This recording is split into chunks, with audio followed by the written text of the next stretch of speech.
একজন ব্যবসায়িক ব্যবসায় লাভবান হওয়ার জন্য একজন দরবেশের কাছে আসলো।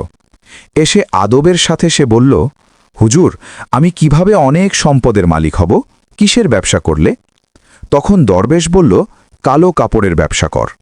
তখন সে ব্যবসায়িক দরবেশের কথা মতো তার সমস্ত টাকা দিয়ে কালো কাপড় কিনে আনল। কিছুদিন পর সেই শহরের রাজা মারা গেল। তখন নিয়ম ছিল, কোনো রাজা মারা গেলে সকলকেই কালা কাপড় পরতে হবে। তখন শুধু ওই ব্যবসায়িকের কাছেই শুধু কালো কাপড় ছিল। সে তো কোনো কাপড়ের দাম বাড়িয়ে অনেক সম্পদের মালিক হয়ে গেল। তারপর আবার ওই দরবেশের কাছে এলো।